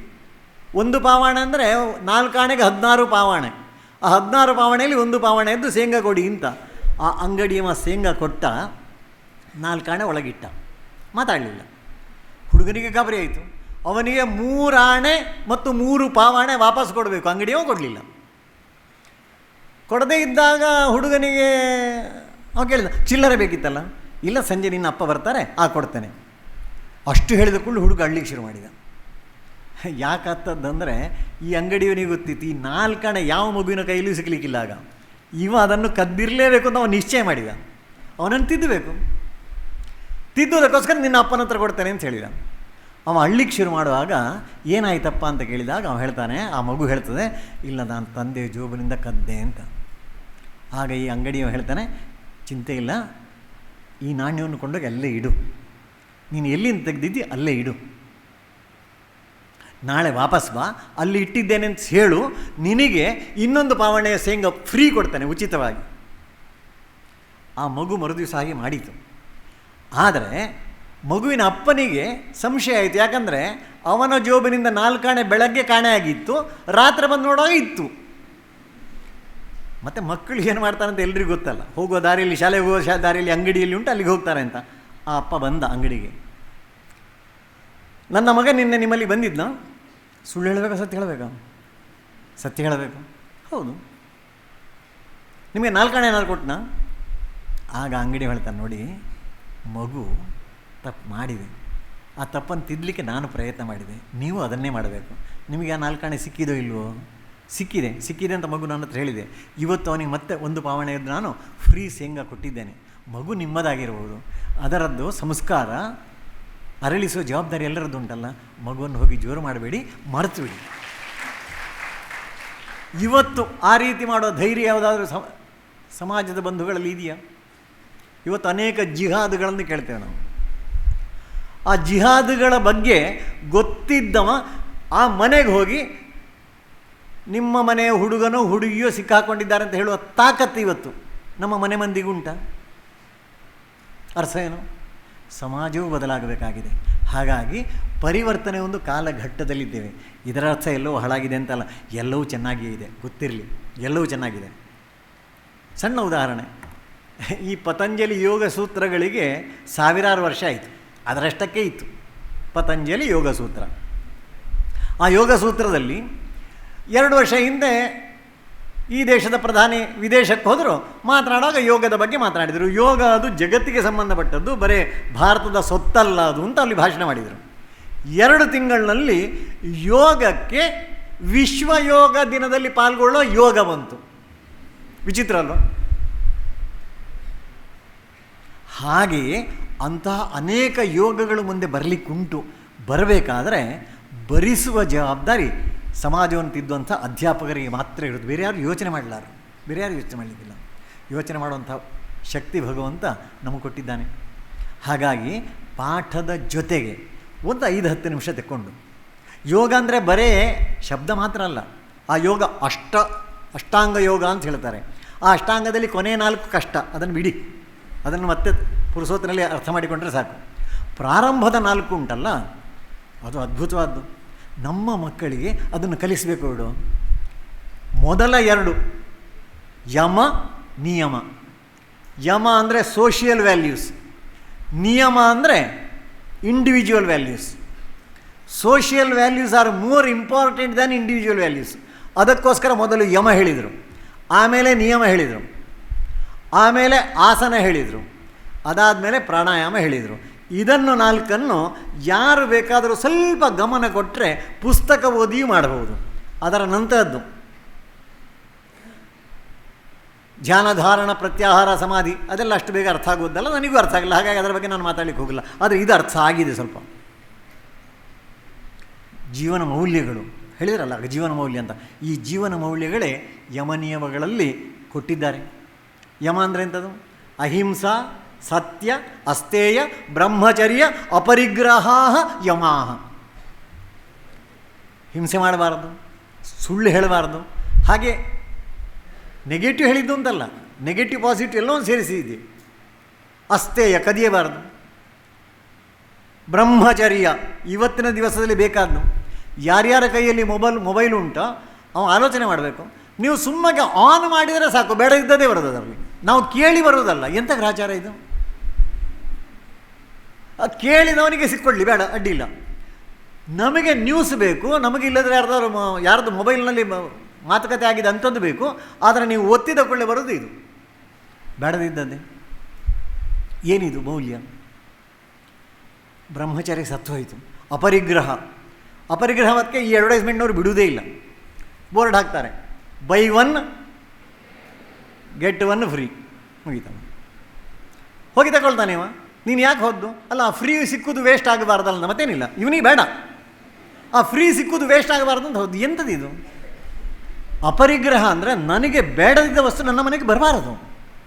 ಜೀವನ ಯಾಕಂದರೆ ಅದು ಇನ್ನೊಂದು ಮನೆಯಲ್ಲಿ ಇರಬೇಕು, ಅದಕ್ಕೋಸ್ಕರ. ಅದಕ್ಕೆ ಸೋಷಿಯಲ್ ವ್ಯಾಲ್ಯೂ ಅಂತ ಹೇಳಿದ್ದು. 2ನೇದ್ದಂತೂ ಅದ್ಭುತವಾದ್ದು, ಅದು ಸ್ವಂತಕ್ಕೆ ಸಂಬಂಧಪಟ್ಟದ್ದು. ಶೌಚ, ಸಂತೋಷ, ತಪ, ಸ್ವಾಧ್ಯಾಯ, ಈಶ್ವರ ಪ್ರಣಿಧಾನಾನಿ ನಿಯಮ. ಕ್ಲೀನ್ ಇರಬೇಕು, ಹೊರಗೂ ಒಳಗು. ಆನಂದವಾಗಿರಬೇಕು. ಇವತ್ತು ಆನಂದ ಉಂಟ? ಆನಂದದ ಅಭಿವ್ಯಕ್ತಿ ಆಗೋದು ಮುಖದಲ್ಲಿ. ನಮಗೆ ನಗಾಡ್ಲಿಕ್ಕೆ ಬರ್ತದೆ, ಬಾಕೆಲ್ಲ ಹೋಗಲಿ, ನಗಾಡ್ಲಿಕ್ಕೆ ಬರ್ತದೆ. ಡಾಕ್ಟರ್ ಹತ್ರ ಹೇಳ್ತಾರೆ ಅವರು, ನಿಮಗೆ ತುಟಿಯಲ್ಲಿ ನಗು ಭರಿಸಲಿಕ್ಕೆ 4 ಸ್ನಾಯುಗಳು ಸಾಕಂತೆ. DVG ಅವರು ಹೇಳಿಬಿಟ್ಟಿದ್ದಾರೆ. ನಗುವು ಸಹಜದ ಧರ್ಮ, ಕಾಮನ್, ಅದು ಸಹಜ. ನೀವು ಮನಸ್ಸು ಮಾಡಿದರೆ ಸಾಕು, ನಗು ಬರ್ತದೆ. ಮುಖವನ್ನು ಸೊಟ್ಟಗೆ ಮಾಡಲಿಕ್ಕೆ ಒಂದು 50 ಸ್ನಾಯು ಬೇಕಂತೆ. ಆದರೂ ನಾವು ಪ್ರಯತ್ನಪಟ್ಟು ನಮ್ಮ ಮುಖವನ್ನು ಸೊಟ್ಟಗೆ ಮಾಡ್ತಾರೆ. ಯಾವ ಗ್ರಹಚಾರಕ್ಕೆ? ಸರಿನಾ ಇದು? Always you must be happy, ಸಂತೋಷ. ನಾನು ಆನಂದವಾಗಿದ್ದರೆ ನನ್ನ ಎದುರಿರುವವನಿಗೂ ತನ್ನಷ್ಟಕ್ಕೆ ಆನಂದ ಬಂದೇ ಬರ್ತದೆ. ತಪ ಅಂದರೆ ನಾನು ಮಾಡಬೇಕಾದ ಕೆಲಸ. ನಾನು ಅಧ್ಯಾಪನ ವೃತ್ತಿಗೆ ಬಂದಾಯಿತು. ನಾನು ಮಾಡುವಂಥ ಈ ಅಧ್ಯಾಪನ ವೃತ್ತಿ, ಇದೇ ನನ್ನ ತಪಸ್ಸು. ಇದನ್ನು ಚೆನ್ನಾಗಿ ಹೇಗೆ ಮಾಡಬಹುದು? ಮಾಡಿದ್ದೇ ಪಾಠವನ್ನು ಇವತ್ತು ಮಾಡಿದ್ದನ್ನು ನಾಳೆ ಮಾಡಬೇಕಾದ್ರೆ ಒಂದು ಹೊಸ ರೀತಿಯಲ್ಲಿ ಹೇಗೆ ಪ್ರೆಸೆಂಟ್ ಮಾಡಬಹುದು ಯೋಚನೆ ಮಾಡಬೇಕಂತ ಜವಾಬ್ದಾರಿ. ಅದು ತಪಸ್ಸು. ಸ್ವಾಧ್ಯಾಯ, ನಿತ್ಯ ನಿರಂತರ ಅಧ್ಯಯನ, ನಿತ್ಯ ನಿರಂತರ. ಉಪನಿಷತ್ತಿನಲ್ಲಿ ಅದನ್ನೇ ಹೇಳಿದ್ದು, ಸ್ವಾಧ್ಯಾಯ ಪ್ರವಚನಾಭ್ಯಾಂ ನ ಪ್ರಮದಿತವ್ಯಂ. ಅಧ್ಯಯನ ಮತ್ತು ಅಧ್ಯಾಪನ ಇದರಲ್ಲಿ ಎಂದೂ ತಪ್ಪನ್ನು ಎಸಗಬಾರದು ಅಂತ, ಸಾಯುವಲ್ಲಿವರೆಗೆ ಸ್ವಾಧ್ಯಾಯ ಮತ್ತು ಪ್ರವಚನ. ಕೊನೆಯದು ಈಶ್ವರ ಪ್ರಣಿಧಾನ. ಅದನ್ನು ಹೇಳಿ ಮುಗಿಸ್ತೇನೆ ನಾನು. ಈಶ್ವರ ಪ್ರಣಿಧಾನ ಅಂದರೆ ಎಂಥದ್ದು? ಎಲ್ಲ ಭಗವಂತನಿಗೆ ಅರ್ಪಣೆ ಮಾಡೋದು. ಭಗವಂತನೇ ಇಲ್ಲ ಅಂತ ಕೆಲವರು ಹೇಳ್ತಾರೆ. ಆಗ ಎಲ್ಲಿ ಅರ್ಪಣೆ ಮಾಡೋದು? ಒಂದು ಸಣ್ಣ ಹೀಗೆ ವಿನೋದದ ಒಂದು ಕಥೆ. ಒಬ್ಬ ಕುದುರೆ ಮೇಲೆ ಬರ್ತಾ ಇದ್ದಾಗ ಒಂದು ಮನೆಯಲ್ಲಿ ಜೋರು ಜಗಳ ನಡೀತಾ ಉಂಟು. ಅವ ಕುದುರೆಯಿಂದ ಕೆಳಗಿಳಿದ. ಕೇಳಿದೆ ಏನು ಕಥೆ ಅಂತ. ಇಲ್ಲ, ಈ ಮನೆಯಲ್ಲಿ ಒಬ್ಬರು ಹಿರಿಯರು ತೀರ್ಕೊಂಡಿದ್ದಾರೆ, ಅವರಿಗೆ 3 ಜನ ಮಕ್ಕಳು. ಅಲ್ಲ, ತೀರ್ಕೊಂಡ್ರೆ ಜಗಳ ಯಾಕೆ? ಅಲ್ಲಲ್ಲ, ಅವರು ಒಂದು ಉಯಿಲು ಬರೆದಿಟ್ಟಿದ್ದಾರೆ. ಆ ಉಯಿಲಿನಲ್ಲಿ ಏನುಂಟು? ನನ್ನ ಆಸ್ತಿಯಲ್ಲಿ ಅರ್ಧಾಂಶ ದೊಡ್ಡವನಿಗೆ, 3ನೇ 1 ಅಂಶ 2ನೇವನಿಗೆ, 9ನೇ 1 ಅಂಶ ಕೊನೆಯವನಿಗೆ. ಹಾಗೆ ಬರೆದಿಟ್ಟಿದ್ದಾರೆ. ಅದಕ್ಕೆ ಜಗಳ ಯಾಕಪ್ಪ ಮಾಡೋದು? ಅವ ಬಿಟ್ಟು ಹೋದ್ದು 17 ಕುದುರೆಗಳನ್ನು ಅಂತ. ಈ 17 ಅರ್ಧ ಮಾಡೋದು ಹೇಗೆ? ಅಲ್ಲಿಂದ ಜಗಳ ಶುರು ಆಯಿತು ಅಂತ. ಆಗ ಈ ಹೋದವ, ಕುದುರೆಯಲ್ಲಿ ಹೋದವ, ಅವ ಆ ದಿವಸ ಕುದುರೆಯಲ್ಲಿ ಹೋಗಿದ್ದ. ಅವ ಶಾಂತವಾಗಿ ಹೇಳ್ದ, ಅಯ್ಯೋ ಇದಕ್ಕೆ ಜಗಳ ಆಡ್ತಾರ, ನನ್ನ ಕುದುರೆಯನ್ನು ತಗೊಳ್ಳಿ ಅಲ್ಲ, ಹಂಚಿ. ಅವನ ಕುದುರೆಯು ಸೇರಿತು. ಎಷ್ಟಾಯಿತು ಈಗ? 18 ಆಯಿತು. ಅದನ್ನು ಅರ್ಧ ಮಾಡಬೇಕು. ಅರ್ಧ ಮಾಡುವಾಗ ಏನಾಯಿತು? 9 ಕುದುರೆ ಪಕ್ಕಕ್ಕೆ ಹೋಯಿತು. 2ನೇವನ ಹತ್ರ ಹೇಳಿದ್ದೆ, ನಿಂದೇನಪ್ಪ ಕತೆ? ನನಗೆ ಅಪ್ಪ 3ನೇ 1 ಅಂತ ಹೇಳಿದ್ದಾನೆ. 18ಅನ್ನು 3 ಭಾಗ ಮಾಡಿದರೆ ಒಂದೊಂದು ಭಾಗದಲ್ಲಿ ಎಷ್ಟಾಗ್ತದೆ? 18ಅನ್ನು 3 ಭಾಗ ಮಾಡಿದರೆ ಒಂದೊಂದು ಭಾಗ ಅಂದರೆ ಎಷ್ಟಾಗ್ತದೆ? 6 ಆಗ್ತದೆ. 6ಅನ್ನು ಪ್ರತ್ಯೇಕ ಇಡಿ ಅಂತ ಹೇಳಿದ. ಮತ್ತು ಕೊನೆಯವನ ಹತ್ರ ಹೇಳಿದ, ನಿಂದೇನಪ್ಪ? ನನ್ನ ಅಪ್ಪ ನನಗೆ ಸ್ವಲ್ಪ ಮೋಸ ಮಾಡಿದ. ಇರಲಿ, ಏನು 9 ಭಾಗ ಮಾಡಿದರೆ ಅದರಲ್ಲಿ 1 ಭಾಗ. 18ಅನ್ನು 9 ಪಾಲು ಮಾಡಿದರೆ ಎಷ್ಟು ಸಿಕ್ಕುವುದು? 2. ಆ 2 ನೀವು ತಗೊಂಡು ಎಲ್ಲರಿಗೂ ಹೇಳಿದೆ, ನಿಮ್ಮ ಪಾಲು ತಗೊಂಡು ಹೋಗಿ ಅಂತ. ಅವ 9 ತಗೊಂಡೋದು, ಇವ 6 ತಗೊಂಡೋದು, ಇವ 2 ತಗೊಂಡೋದ. 9 6 15 2 ಎಷ್ಟಾಯಿತು? 17. ಇವ ಬಂದವ, ಇವನ ಕುದುರೆ ಹತ್ತಿ ಇವನು ಹೋದ, ಮುಗೀತು. ಭಗವಂತ ಅಂದರೆ ಹೀಗೆ, ಅವ ಏನು ಮಾಡುವುದಿಲ್ಲ, ಆದರೆ ಅವ ಇಲ್ಲದಿದ್ದರೆ ಯಾವ ಕೆಲಸವೂ ಆಗುವುದಿಲ್ಲ.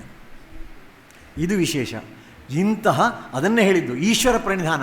ನಾವು ಮಾಡುವುದನ್ನೆಲ್ಲ ಕೃಷ್ಣಾರ್ಪಣವೋ ಶಿವಾರ್ಪಣವೋ ಯಾವುದನ್ನು ನಂಬಿಕೊಂಡು ಅದು ಆ ರೀತಿ ಮಾಡ್ತಾ ನಮ್ಮ ಸಂಸ್ಥೆಯಲ್ಲಿ ನಾನು ಕೆಲಸ ಮಾಡಲಿಕ್ಕೆ ಹೊರಟ್ರೆ ಅದ್ಭುತಗಳನ್ನು ಸಾಧಿಸ್ಬೋದು. ಅದ್ಭುತ ಸಾಧಿಸಲಿಕ್ಕಾಗ್ತದೆ. ಅದ್ಭುತವನ್ನು ಸಾಧಿಸಬಹುದಾದವರು ನಾವು ಮಾತ್ರ, ಅಧ್ಯಾಪಕರು ಮಾತ್ರ. ಜಗತ್ತಿನಲ್ಲಿ ಬೇರೆ ಯಾರೆಲ್ಲೂ ಇದನ್ನು ಸರಿ ಮಾಡಲಿಕ್ಕೆ ಸಾಧ್ಯ ಇಲ್ಲ. ಮಾಡಬಹುದಾದ ಏಕೈಕ ಗುಂಪು ಅಧ್ಯಾಪಕರ ಗುಂಪು. ಕರೆದ ಕೂಡಲೇ ರಾಮಕೃಷ್ಣಾಶ್ರಮದವರು ನೀವು ಇಷ್ಟೆಲ್ಲ ಜನ ಬಂದಿದ್ದೀರಲ್ಲ, ಇದರ ಅರ್ಥವೇ ದೇಶ ಹಾಳಾಗಲಿಲ್ಲ, ಇನ್ನೂ ದೇಶಕ್ಕೆ ಭವಿಷ್ಯ ಇದೆ ಅಂತ ಅರ್ಥ. ಇಲ್ಲದಿದ್ದರೆ ಈ ಮೂರು ದಿವಸದಲ್ಲಿ ಯಾರ್ಯಾರನ್ನೋ ಕರೆದಿದ್ದಾರೆ, ಇದ್ದ ರಜೆಯನ್ನು ಹಾಗೆ ಯೋಚನೆ ಮಾಡಲಿಲ್ಲಲ್ಲ. ಬಂದಿದ್ದೇವೆ ಎಂಬುದರ ಅರ್ಥವೇ ನಾಳೆ ಪ್ರಗತಿಯ ಕಡೆಗೆ, ಉತ್ಥಾನದ ಕಡೆಗೆ ಹೋಗುವಂಥ ಒಂದು ಮಾನಸಿಕತೆ ಉಂಟು. ನನ್ನನ್ನು ಇಷ್ಟು ಹೊತ್ತು ಸಹಿಸಿದ್ದಕ್ಕೆ ನಮನಗಳು.